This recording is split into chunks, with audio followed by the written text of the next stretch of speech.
to Teacher Quit Talk. Did you want to quit today? Did you already quit? Did you thank your lucky stars that you're not there anymore? We get it. Did you send your resignation and you're only going to stop it if you feel compelled to?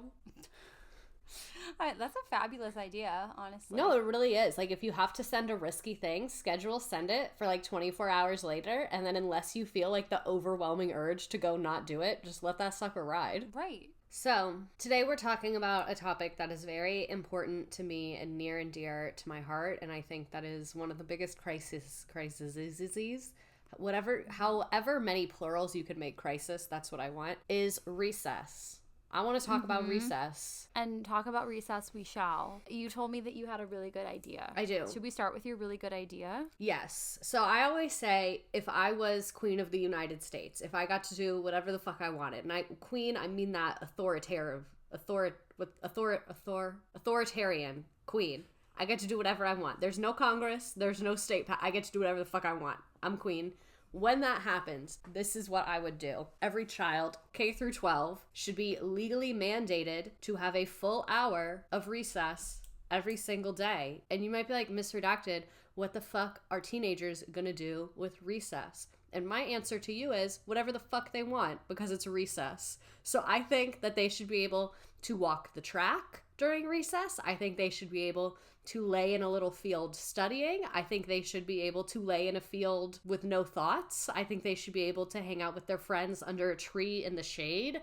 I think they should get access to any PE equipment to do their little game things. And I think that we would have a lot less behavior issues and a lot less fighting in high school if they had a chance to burn their energy. And what's even more fabulous about my idea of an hour of mandated recess for high school, boom, that's when you can do all of your department meetings and all of your planning meetings because the kids are playing outside. So now we can have lots of time to actually collaboratively plan with each other.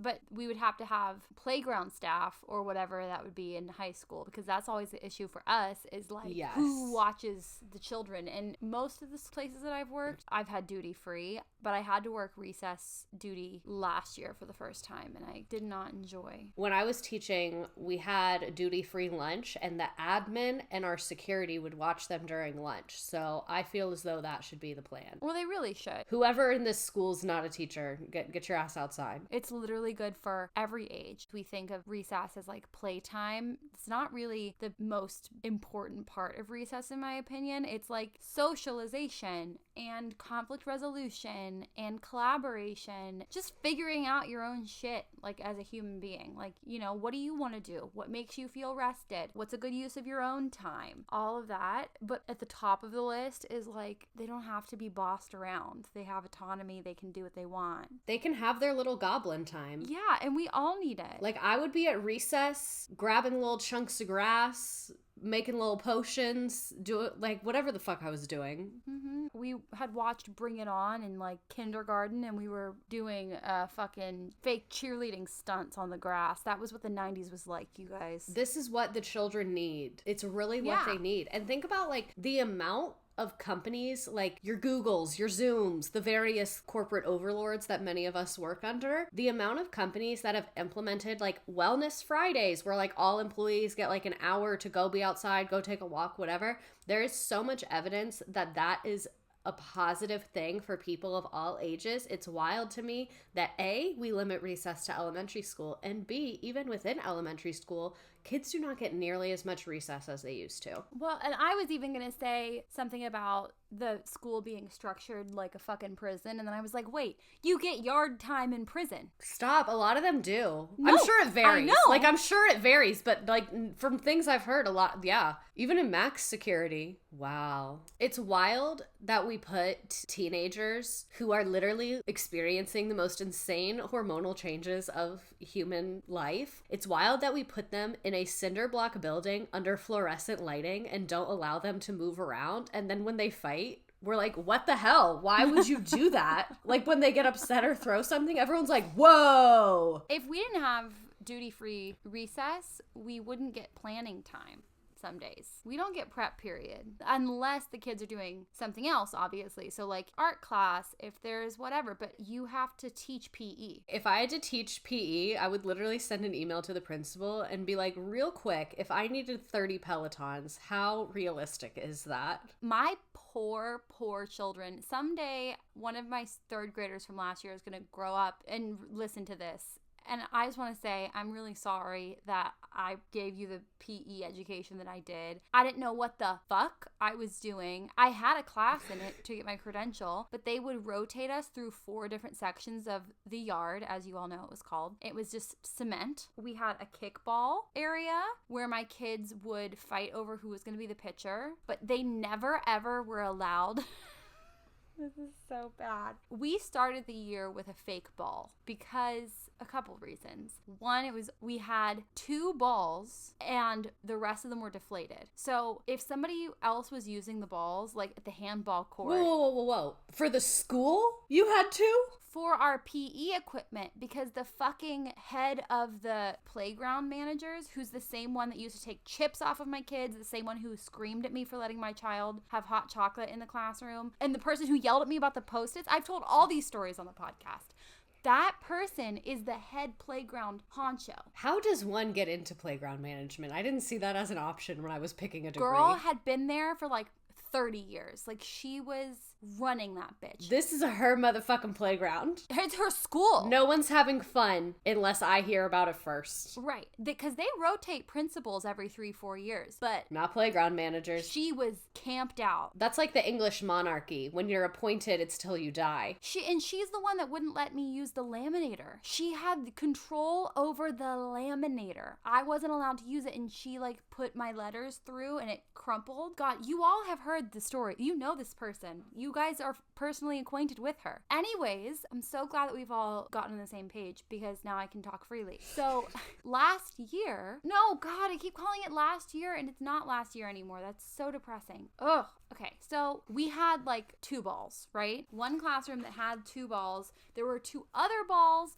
but they were like semi-deflated. And you had to use them among the grade level. We were not allowed to use the recess equipment, but we were also not allowed to use the pump that pumped up the balls. So she would say, give me the balls in the morning and I'll blow them up. I multiple times took the balls to the office, sent a kid down, whatever, to get the balls blown up. Never ever happened. So I just gave up. I was like, I guess this is what it is. So the reason I'm going to land this fucking plane about PE, but no, I keep it flying.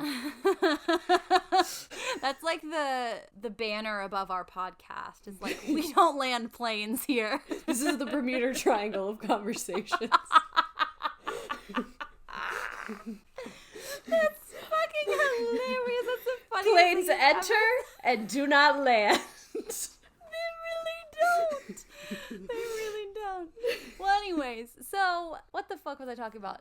You were talking about how she wouldn't blow up your balls. And also, I just have to say, my toxic trait is that when I get frustrated, money loses all value to me. So I immediately would have bought a set of like 10 basketballs and a pump and been like, we're good for my class. Oh, my agency at the time was stealing all of my money, so I couldn't.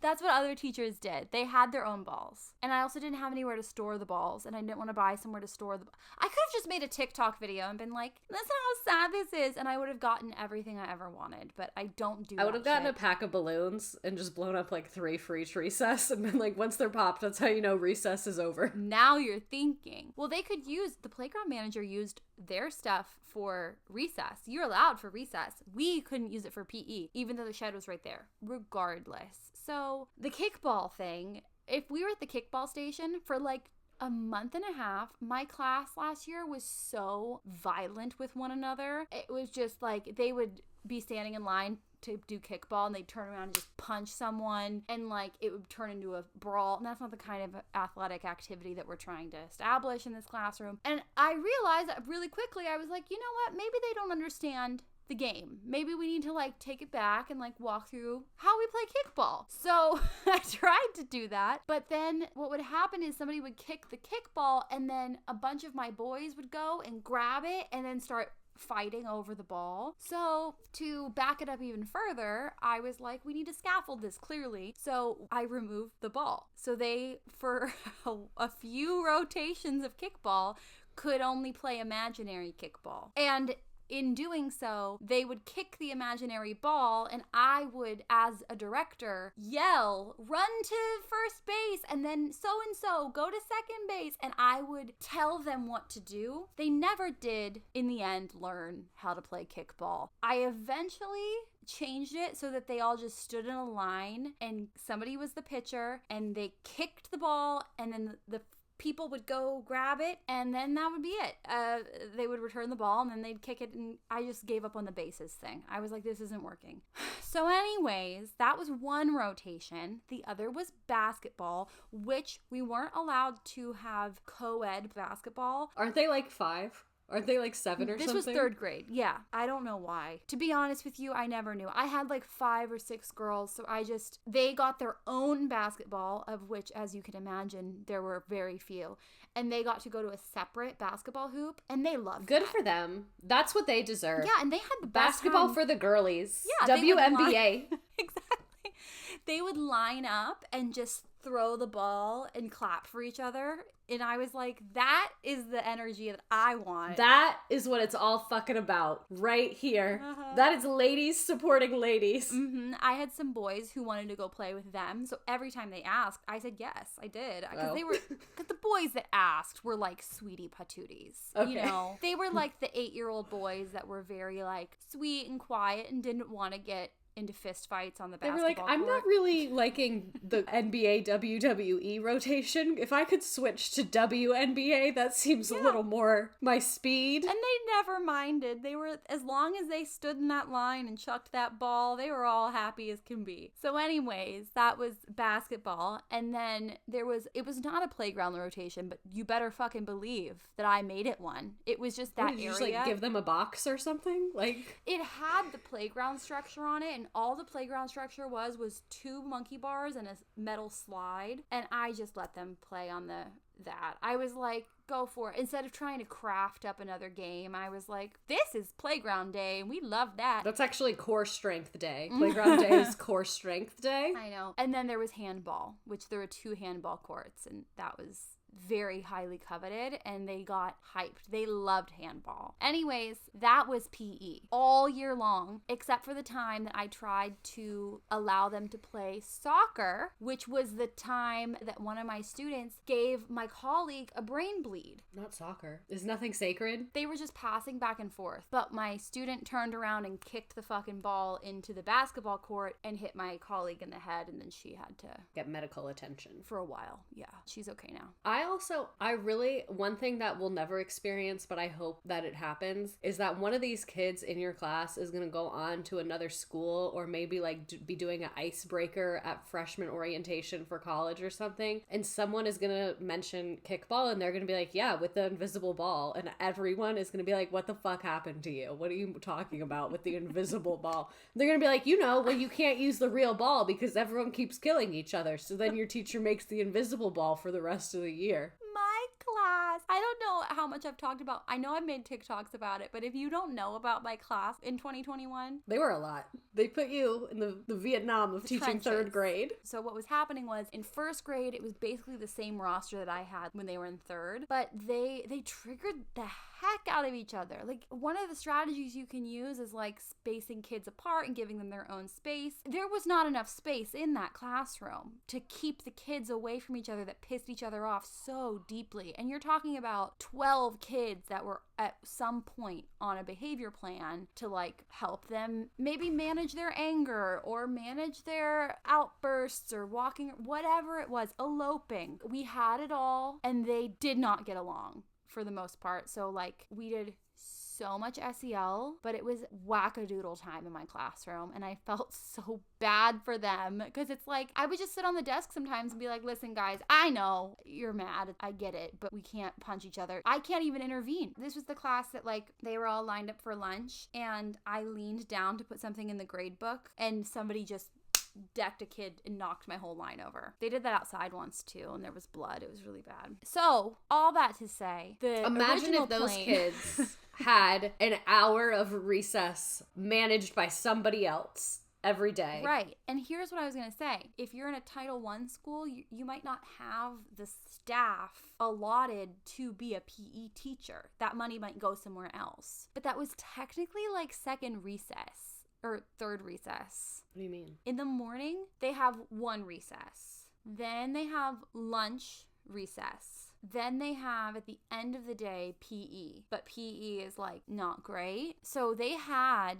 60 minutes of physical activity every day. Hang on. I'm looking up recess requirements per state. I wish I had, like, a map. In California, elementary schools and schools with grades 1 through 8, inclusive schools, must provide a minimum of 200 PE instructional minutes to pupils each 10 school days, excluding recess and lunchtime. Because that's for PE. But to me, PE and recess are a very different vibe, because PE is still structured. As a child who hated PE, me too. You describing your rotations, I would have eloped. Like, if I was 8, you would not see me. Like, as soon as you said rotation, I would have hit the bricks. Because I think having the unstructured playtime is really what scratches that brain itch that makes them calm down. Like we said, being able to go off and do their little goblin time. This year, in February, Senator Josh Newman, who is the chair of the Senate Committee on Education, he introduced his first education bill of the year, and it was to ensure all K through 8 pupils in California have access to a minimum standard of recess while prohibiting the withholding of recess as form of punishment or discipline. So requiring, but also requiring that you can't say sit in during recess, which I think is fantastic, but it never even crossed my mind that we could get legislation for that. The way you just segued perfectly into what I was about to talk about, I literally have all this annoying data about what you just said. About taking recess away? Yes. I should have had that on my ick list last week. So I'm not going to say, like, if you have taken recess away, you're a shitty garbage teacher, because I know we don't get the behavior support that we need, and at that point you might be grasping at straws looking for anything. So I'm not going to say that you're a terrible person, but I am going to say when we learn more, we do better. So if you're listening to this and taking away recess is a punishment that you enjoy delving out or that you utilized, maybe think about that again. I mean, if you're taking recess away, not only are you punishing your students, but you're punishing yourself. That's something that a lot of veteran teachers do, and they're like, just do it. Like, that's advice that new teachers get all the time. Like, oh, well, they can't go out to recess. So this is what I found. This is from NBC News, and they said that one survey found that 86% of teachers in the U.S. have decreased or taken away recess as a punishment for bad behavior. I'm assuming the only time I remember getting recess taken away is one time I didn't do my homework and I had to sit at a little table doing it while all the other kids played. I remember it. I have, in my educational youth, doled that out and been on the receiving end of it. And apparently, in 2013, the American Academy of Pediatrics released a statement on recess stressing that it not be withheld for punitive or academic reasons and that recess is crucial and necessary component of a child's development. So the pediatricians said, cut this shit out, bitch. Literally. Let the kids play. Yeah. And even when, like, there's the one aspect of, like, the individual teacher taking away recess, but the one thing I wanted to talk about is we also have, like, a really nationwide aspect of recess consistently being cut and cut and cut. Kind of for the same reasons we were talking about in the social studies episode, to make more time for testing on reading and math is what I've seen about it being cut very dramatically. Well, yeah. If you're required to do like 120 minutes of reading every day, where is that going to fit? I found the statistic I was looking for. So this is from U.S. News and World Report. Since 2001, the average weekly recess time has declined by 60 minutes. We have lost a full hour per week in 20 years. That doesn't surprise me at all. What I did find interesting is that the average child sits for 8.5 hours per day, and studies show that 20 minutes of daily recess can make a huge difference in their, I'm assuming, emotional and physical health. Yeah. They're just, like, literally not built for that. The other stat that I found, this is from National Education Association, and it said in 2014, about 2 out of 10, so that's around 20%, U.S. elementary schools had no daily recess, and that is according to the CDC. 20% of elementary schools do not have daily recess. That is crazy. How is that even possible? This is another thing. It says In 2014, National Public Radio did an investigation of recess in Seattle and found stark divisions between wealthier, predominantly white schools and those serving students of color and more low-income families. While the more privileged group would get upwards of 45 minutes of recess a day, the poorer black students typically had no more than 15 minutes, sometimes none. So I think that's, again, like the schools that get classified as underperforming schools based on test scores, when we really know they're usually underperforming due to the kids having trauma, circumstances within the home, lots of reasons why kids not might perform as well on tests as we want them to. But those kids are being overly punished and they're getting recess withheld, which in my opinion is holding them back even more, because then they're not able to engage in their work because they're stressed and have too much energy, and that follows them all the way to high school. Like if you in elementary school don't have a balanced schedule, that means you're not really going to be effectively able to engage in instruction, which means you're not going to be prepared for your later grades. No, exactly. It all snowballs like that. And it's so systemic. But like what you're saying about how long these kids are sitting is so developmentally inappropriate. What is it? Attention span is double this child's age. Oh, I always heard it was like congruent. Like a 12-year-old can focus for 12 minutes. A 16-year-old can focus for 16 minutes is what I heard. I've heard that because that's too. Usually my rule with high school students is 15. Mine too. But this research that I'm reading from Brain Balance says double. Oh, good. Which is interesting. Shout out to Brain Balance for having those high expectations. Granted, I had ADHD out my ass when I was a kid. I still do. So it's not, so universally applicable. Did it? Yeah, for sure. Back when. I'm healed. I'm healed, everyone. You healed yourself with essential oils. The research says I'm fine. But anyway, so I guess it could be anything from like the child's age in number of minutes upwards to double is what because I've heard that research too. Anyhoozle, I have more statistics if you want them. Please read me more statistics. Alrighty, so this is one of the few instances of Florida being on the right side of history. This is an article from Time Magazine from 2017 when apparently Florida passed a law that guarantees 20 minutes of recess each day. I have never taught elementary school in Florida, but I know people that have, and I'm going to hazard to guess that this law is not being followed with fidelity, but still happy for them that they passed it. So Florida's law was the culmination of a long campaign by parents in the state. One of the parents' her name is Angela Browning. She was the founder of Recess for All Florida Students, said that her kids started coming home from school in tears, complaining that the day had been too long and that they didn't have any time to play with their friends. They were only getting 10 minutes of recess twice a week. So literally God. 20 minutes in the whole week to be a little goblin with your friends. I do dance parties longer than that. No, Fuck. Literally. It says, this year, the 20 minute of recess each day, their response has been different. And she said, I cannot even begin to explain how much adding recess back into their day, how much of an effect it had on my kids. When we have these young children and we can't find the time to give them a 20-minute break, we have lost our way. 10 minutes twice a week. Be so fucking for serious right now. Like, I'm pretty sure your employer is required to give you more breaks than that. Like, if you work at Walmart, you get a 15-minute break every 4 hours. I looked at California's Ed Code just to see, like, what it says about recess, and it just says that there has to be time for unstructured but supervised play to provide extracurricular physical activity and fitness programs and physical activity and fitness clubs, and to encourage the use of school facilities for physical activity and fitness programs offered by the school, public park, and recreation districts or community-based organizations outside of school hours. What does that even mean?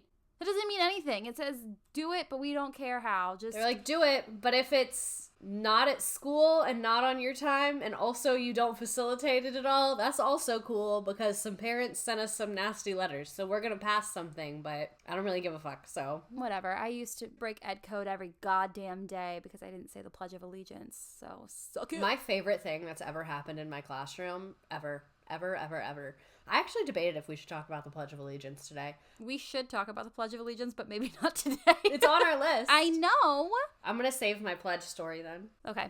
Stay tuned, all. But what I was gonna say is, how did we get to a point as our nation that we treat kids worse than Walmart employees? Like, how are Walmart employees getting better treatment than literal children? And I think Walmart employees should get better treatment than they're getting, but I feel like we can all agree they're not treated well. I wish they were, but they're not. So far in this episode, we have established that some schools treat their students worse than prisoners and Walmart employees. See, I had a friend who worked for Walmart who, like, went hard for them. Remember when, like, it was, like, Republican Central in there? Is it still? They sell guns. Not all of them. They don't sell Depends. guns in Walmart anymore? No, some Walmarts do and some Walmarts don't. Kind of how some Walmarts have a photo center and some don't. It's like the same thing. But I don't think there's any correlation between the guns and photo centers. I'm so serious. The one in Pennsylvania, when we got the Walmart built, it was an aisle with an attendant. Yeah. And they had, like, with the cases. You know how they display bikes? Yeah. Yeah. They had the cases up so that you could see it from, like, the electronics section. And I was like, I hate this. Anyways. You know when you're shopping for milk and you're like, what if I got a handgun? Growing up in the middle of fucking nowhere is the strangest experience now that I live so disconnected from that. It's just like looking back and thinking about the way some things were. It actually is deeply confusing. In maximum security prisons, inmates have an allotted 2 hours of time in the yard. 2 hours? 120 minutes? They could watch all of National Treasure if they wanted to. The law itself states inmates should be able to spend at least 1 hour out of every 24 hours outside. This person said they were under approximately 12 different wardens. The majority of them allowed ample yard time. It's the same kind of law that we have with recess. It's like, just let them outside. You figure that out amongst yourselves. Once they're outside, it's up to you. I wonder if the prisoners get basketballs. It does say that some prisoners aren't allowed outside at all, which is interesting because I didn't... Oh, some prisons don't even have the capacity to allow prisoners to spend time outside, which is the same thing we're seeing in schools. Yeah. It's always fascinating to me to hear about, like, schools in, like, Manhattan, just, like, the infrastructure of them. It's so foreign to me. It's so different. And then I heard about a school one time that they do recess at a park. It's, like, a combo thing. Yeah, I've seen students going across to the parks before, which sounds awesome, but then I think, like, damn, they're eating up a lot of their time walking. I wonder how much time they get in general. As a teacher, that would give me anxiety. The transporting of other people's children, I would say, is my biggest trigger. That very much scares me. I wish I could force each of them to swallow an air tag. Because you hate field trips. I've never done one because they're my biggest I would fear. microchip my child in a heartbeat. I would microchip myself. And when she was born, I was like, can we get a syringe with the microchip? But nobody shipped her. Did you see the little baby AirTag jewelry? So in mommy groups right now, a big discussion is where to put the AirTag to be undetected, but unremovable. There are shoes. Yeah, so there's shoes that you can put it in the tongue of the shoe, but a lot of moms are like, well, they take their shoes off. And then it's like, okay, we'll put it in her hair. They have scrunchies with them. That's what I was to say. I feel like hair would be a good choice, or like a little necklace. Yeah, but then can the person kidnapping your child see it and rip it off and throw it? I think getting them to swallow it is the best bet. I think getting a syringe. My boyfriend was telling me about how his coworker, her son was going on his first field trip ever, and he's in kindergarten, and it was over the summer. It was like a summer camp field trip, and my boyfriend was like, yeah, she told me she put an AirTag in his backpack. Ha ha ha, isn't that paranoid? And I was like, why didn't she sew it into his shirt pocket? Because he probably didn't take the backpack on the trip. They usually don't do that. I was so opinionated about anything like that. I remember being so pissed about the idea of tracking apps coming on the scene. And I was so irritated. I was like, why do I have to share that with my mom? Whatever. It's such a human rights violation. Like, I was so dramatic with it. Immediately I had a child and was like, I'd be a leash parent. I'm definitely on the same page. The only thing that stops me from getting Jay a leash is somebody videotaping it and putting it on TikTok and being like, Mrs. Frazzled has her kid on a leash. I would do that. So just so you know, I would do that to you. I would potato her for the video, of course, but I would absolutely bust you out like that. I begged my mom to put me on a leash when I was little because I was so, as we mentioned, ADHD is at the theme of this episode, but I I begged her. I was like, I do not want to hold your hand. I've seen these kids on leashes and they get like 4 feet. That's so much more freedom than you're giving me right now. Like, I want that. You're like, I want the child's safety tether. 100%. Given the choice, I would have loved that. Like, let me be, mother. I want to be my own person. I'm gonna buy you. So this is a multi-part plan. 1, I would like us to take a family trip to Disneyland. 2, I'm gonna get you the leash for twins so that you can put your child on one and then I'll go on the other one. Yeah. But no, it's not going to be a positive experience for you. You know when you see a dog walker and all their dogs' leashes are tangled? That's what you're going to feel like the whole day. Oh my God. And then somebody's going to put it on TikTok and be like, she's a bad mom. She's a bad mom and podcast co-host. She put her podcast co-host on a leash. I also want to wear matching outfits with your child for this day. Okay. Oh my God, that would be so cute. I'm going to buy us the whole family outfits, you know, where it's like the whole set.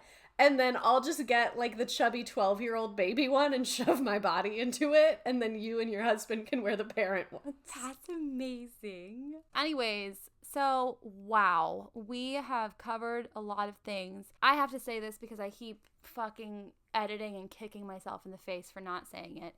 We're going to do an ad and then we'll come right back. Thanks for listening to our ad. See you in a sec. Wow. So I'm not done talking about the people who take recess away. I'm actually not yeah, done. Let's circle back to that. I was going to circle back to planning in recess, but let's circle back to taking away recess. Let me take this plane off. Pilot this motherfucker. Let's talk about taking away recess.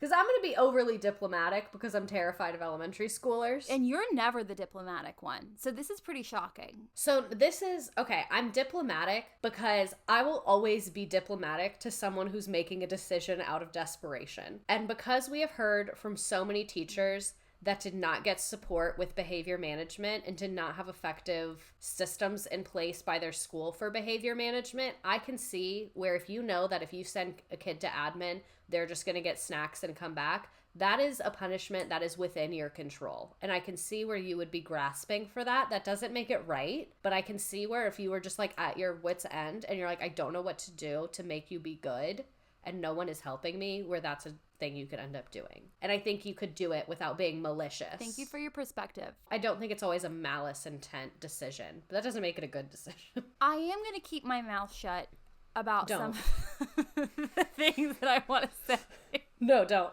That is a very nice perspective. Here's a couple things that I think. I think it is a form of exerting control over children. 9 times out of 10, I think that what happens is a lot of the poorly executed behavior management plans in school leave teachers feeling like they have a lack of autonomy. They feel like they're going with the wind of whatever the child's doing or the school culture or what have you. And I think that a lot of adults will seize that opportunity to exert control as a way to make themselves feel that they are doing something to really change the air in their classroom, like to switch up how things have been going. However, exerting control and sticking a child under your thumb is never the answer. That's a power struggle. And in the end, it just doesn't work. Does it feel good, I guess, for a second? Sure, maybe to be like, whew, they're listening to me. Phew, got it. But like, I think that if you are having that bad of behavior issues in your classroom, keeping a child in for recess is so not the answer. And I'm not talking about, there are times when my whole class will go to recess and I'll hold a child back just to have a conversation for like a minute or two, and we'll walk to recess together. They get the privilege of being with me, which they just love so much. You can have that moment of connection and correction on the way for them to get their wiggles out, because also likely they're going to be pissed at you. Mm-hmm. And my thought in terms of it being a punishment, I cannot think of a time when that punishment, quote unquote, fits the crime, so to speak. if you're going to be doling out a punishment, like I use the prompt method for consequences. What's that? So prompt is an acronym. We love it. What I do is 3 verbal reminders. How do you keep track of that? I have a little laminated class list, but it's just for me. It's not like on the wall anywhere. It's like literally I carry it around. So they get dots. And then once they hit 4, it's a reflection. If they hit 5, it's a buddy classroom where they go to my coworker's classroom and they reflect with that teacher. And then after that, it could be a parent contact or an office contact. But it's all like very restorative justice and blah, blah, blah. And the consequence that would come would be like logical or a natural consequence. Like if you throw something on the floor, you pick it up. You can do it when you're emotionally regulated. That's fine. Like I will give you all the time in the world to be at peace and calm down. But once you calm down, we're going to pick it up. And if it's too big of a mess for a child to clean up on their own, I will help. I will get them the supplies. I will help them do the things they can't do. But like they are going to stay till the bitter end of cleaning up that mess. Like that to me is a logical consequence. Saying if you're playing in the classroom, then you don't need recess because you already were playing is not, in my opinion, a good consequence because they're communicating a need by displaying that behavior in your classroom. And if you hold them back from getting their wiggles out on their own terms, they're going to continue that behavior. So like, I totally respect that it's a widespread practice that people are told is going to help, and it just doesn't. I totally understand not having behavior support. I have fucking been there. Like, I get it. But when we're thinking about what to do to make it better, it actually needs to make it better, not worse. Not engaging in that little voice in our head that says, get this kid in line, you know, because that's not, what does that do? Exactly. Like, you may have won the battle of getting them to do whatever needs to be done in that moment and maintaining a safe, cooperative environment for a moment, but like, you are losing the war of them being able to functionally be in your room on a long-term basis because, like we said, like literally the fucking American pediatric people are like, please let them play outside. Also, I think I already talked about this, but it keeps me awake at night, so I'm going to talk about it again. I saw a thing online one time that was talking about how a lot of kindergartners were having a lot of trouble writing and holding a pencil because for you to have like fine motor skills, you have to have core strength, like your muscles are all connected. And they were talking about how in pre-K, they're cutting down on like outside time to push literacy so that they're quote unquote ready for kindergarten. So they're spending less time just like screwing around outside. And kindergarten teachers were talking about how they were having a hard time holding a pencil because they didn't have fine motor strength because they haven't gotten enough playtime, which is crazy to me. So I think overall, like the overarching issue is like kids are spending a lot of time sitting at desks, which is not good for their whole body, and then later that's impacting their learning. So whether it's the immediate effect of like the fine motor strength or just the impact of like losing focus, not being able to emotionally regulate, all those things, I think it's like such a multifaceted issue of recess, and I think it has such a deep effect on teachers and teacher retention, from what we talked about planning to also behavior and like your kids being happy. No one wants to teach kids that are stressed out, overworked, and unhappy. They're not fun to be around. I'm so glad that you said the planning thing and teacher retention thing, because I do think that it's so critical. I mean, when else are you going to do collaborative planning? When else are you going to get all your shit done? If we are constantly preaching about, you know, we need time to plan, we don't need to do so much work outside of school, I'd love to spend more time with my family, where would it be? It would be if you had playground monitors supervising the kids while they have recess. It's just good for everyone, but then it's like a money thing as per usual. I think the same way we floated the idea of getting subs through a jury duty system, I think we should also be seeking playground monitors in that way. God, there's so much staff that needs to be hired. The way that the educational system is broken is fucking everything up for us because we can't hire enough of literally anything. I have a fun and spooky idea. Oh my God. What if we got all of the people at the district who get paid 6 figures to analyze test score data and then come yell at us about it? What if those people had to each spend 1 to 2 hours per day on recess duty? You can bring your little laptop. That's fine. I think that's a phenomenal idea. The principals that I've had that are just the most in touch are the ones who have their booties in a classroom. And it's not just to observe formally. It's like, hey, do you need anything? Like coming around, helping with small groups, helping with recess. Like there is nothing that warms my heart more than when I see a principal out on the yard fighting for their fucking life because there's a second grader who's like losing their shit. And they are there like in the trenches with us, like helping mediate, helping fix things, going to get Band-Aids. Like admin is trying to focus on professional developments where it's like sing and dance and talk about your why and let's make a poster board. That type of community building is not nearly as impactful as the kind of community building that you do when you're in the trenches and on the ground with your staff. Side note, but because you mentioned poster board, it should be a federal offense to make your teachers do an anchor chart together unless you provide them unlimited anchor chart paper for the entire year. I would always think about that. I'd be like, let me think about how many materials we used in PD that I don't fucking get to use with the actual kids. Let's reflect on that. I know, because they have a budget for it. They get the name brand ones with the sticky. I know. Somebody, I watched a TikTok the other day where there was this teacher de-influencing teaching supplies, and I was like rocking with it. I was like, yeah, fuck that thing. You don't need that. And then she got to the anchor chart paper, the Post-it brand anchor chart paper, and I was like, ooh. You're like, oh, you lost me. I have it in my garage redacted.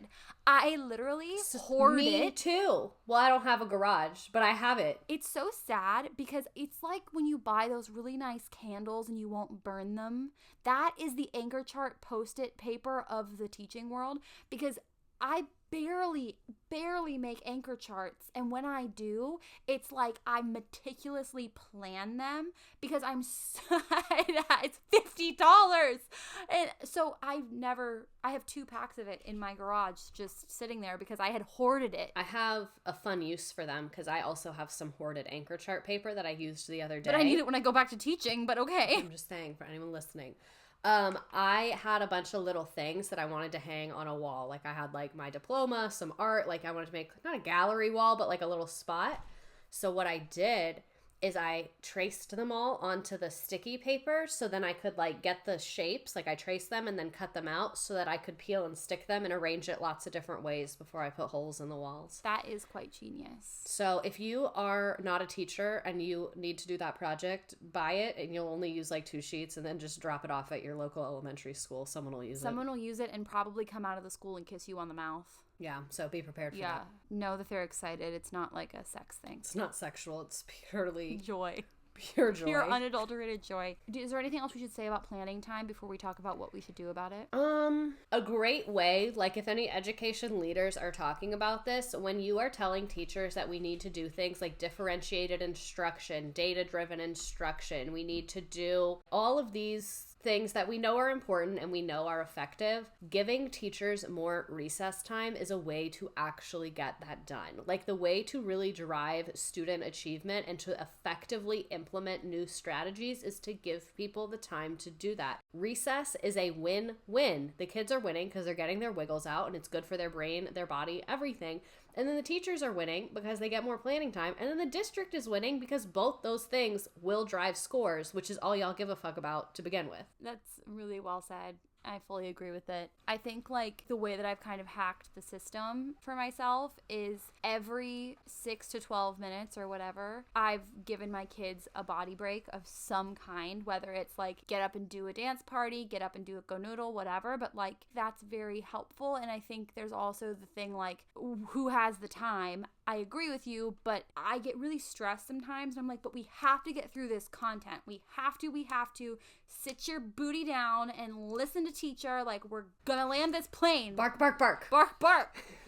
But at the end of the day, I've only seen success when I notice that they're wiggling and I notice that they're no longer with me. And I say, okay, we have to do a body break right now. Because it can be super, super quick, but like you are going to get more done if you take that time versus plowing through, and then maybe they don't retain it, or maybe they're distracting each other, whatever, you know? Yeah. I feel like it's the equivalent of, I was at the grocery store the other day and I told myself I didn't need a basket and I could carry all my things, and I couldn't, and I kept dropping individual items, and it took so long, and it would have been so much faster if I had just gone and found a basket right when I got there. I have 100% done that. My mom used to say, a whole phrase to me was, haste makes waste. And she used to say that to me all the time because, again, my ADHD ass, when I get hyperfixated, I get very quick. And I'm like, brrr. I want that tattooed on my face. She would be honored. Is there anything else we should say? I'm feeling pretty good. I liked this episode. I liked it too. Thank you all so much for listening. I have to make a formal apology to Alicia because you were reading her 5-star review last week and I literally cut you off and said, no, we already read this one. And we didn't? No. Florida Amy W says, every episode is a 10-10. I'm a teacher still in the trenches, in Florida no less, and in social studies. I've listened to every episode and wish I could have coffee with you both. You are real, open, honest, and so stinking funny. If you are a teacher, start listening now. Also, the episode about Edgar Allan Poe, I snort laughed in the car out loud. I love that episode. Thank you, Amy. I do too. I loved that. That one didn't hit as well as I thought it was going to, and that's like one of my, I think it was fucking hilarious. It was so funny. I'm also really jealous of her new job. She gets to be the zoo teacher. Like, this is fucking bullshit. Like, I want to be the zoo teacher. I know. Alrighty, Alicia, it's your time to shine. I muted Fraz. Alicia said, wonderful. This podcast is so relatable. When I was in the depths of teacher burnout, I listened to every episode from this show. It helps to know you aren't alone in experiencing the issues that come with being a teacher currently. Me holding on to hope that things will change. Something about laughing at some of the ridiculous that goes on is so relieving. Thank you so much for keeping up with this podcast. I look forward to it every week. Thanks, Alicia. Thanks, Alicia. Thank you all so much for listening. Maybe we'll talk about the Pledge of Allegiance next week, or maybe we'll get our guest on to talk about Florida. Who knows? Who knows what'll happen? We don't. It'll be something. We didn't plan ahead, but we love you so much. Woohoo! Because we didn't get planning time because kids don't get enough recess. So if you want us to plan a better... Oh, wait. I did have one more thing I wanted to Tell say. us. So, you said, what should we do to fix it? I like to make things very actionable, especially because I know some parents listen. Write your lawmakers. What was the state that you mentioned that had the bill that mandated the 20 minutes? California, baby. You can get on the phone, write a letter to your local rep that says, hey, I saw this bill in California, and I'm wondering if you are doing anything similar for children here. And a lot of times... Or if they're co-signing it. Exactly. And a lot of times principals have a lot of control over the situation. So maybe on that back to school night, maybe in a quick email, you say, hey, how many minutes a day do kids get for recess here? To see if they make a nervous face or not. If they quote the ed code at you and you start twitching. Or whatever. Anyways, we love you so much. This has been another episode of Teacher Quit Talk. We'll be talking, you'll be quitting. Bye.